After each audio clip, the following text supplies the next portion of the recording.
حضرت شیخ اکبر محی الدین ابن العربی رحمۃ اللہ علیہ کا عقیدہ۔ آپ کے خرقہ کی نسبت ایک واسطہ سے حضور سیدنا شیخ عبد القادر جیلانی رضی اللہ تعالیٰ عنہ تک پہنچتی ہے۔ 250 زائد آپ کی تصنیفات ہیں۔ حضرت سیدنا شیخ شہاب الدین سہروردی رحمۃ اللہ علیہ سے آپ کے بارے میں پوچھا گیا تو انہوں نے فرمایا وہ حقائق کے سمندر ہیں۔ حضرت علامہ جامی رحمۃ اللہ علیہ لکھتے ہیں کہ فتوحات مکیہ میں شیخ اکبر تحریر فرماتے ہیں کہ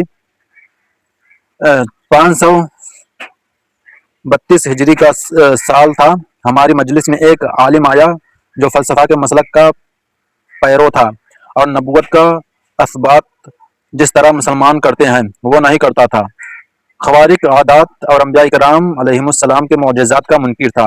اتفاقاً وہ جاڑے کا موسم تھا اور ہماری مجلس میں انگیٹھی جل رہی تھی۔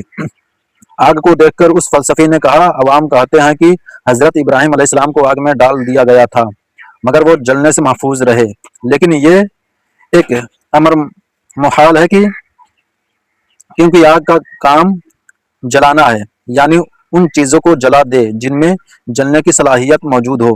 پھر بطور تاویل کہنے لگا کہ قرآن پاک میں جو آگ مذکور ہے اس سے مراد نمرود کی آتش غضب ہے، اور حضرت ابراہیم علیہ السلام کو آگ میں ڈالنے سے وہی غضب کی آگ مراد ہے جو نمرود نے ان پر غصہ کیا اور ان کے نہ جلنے سے مقصود ہے۔ اس غضب کا ان پر کچھ اثر نہ ہوا کیونکہ ابراہیم علیہ السلام دلیل حجت سے غائب پر غالب آ گئے تھے۔ جب فلسفی تقریر کر کے خاموش ہوا تو مجلس کے بعض حاضرین نے خیال کیا کہ میں شیخ اکبر یعنی ابن العربی سے ضرور کچھ کہوں گا، چنانچہ یہ سن کر میں نے اس فلسفی سے کہا کہ تم اس قرآنی قصہ کا انکار کرتے ہو، میں تم کو دیکھتا ہوں اور اس سے میرا مقصود یہ ہے کہ معجزہ کا انکار ختم کروا دیا جائے، نہ کہ میں اپنی بزرگی دکھاؤں۔ اس نے کہا اس کے خلاف ہو ہی نہیں سکتا۔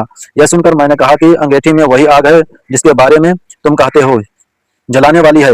اس نے کہا ہاں یہ وہی آگ ہے۔ بس میں نے اس انگیٹھی کو اٹھا کر اس کے دامن میں الٹ دیا اور ایک عرصہ تک اسی طرح اس کے دامن میں رہنے دی اور اس کے دامن میں اس کو اپنے ہاتھ میں الٹ پلٹ کرتا رہا مگر اس کے کپڑے پر اس آگ کا بالکل اثر نہیں ہوا۔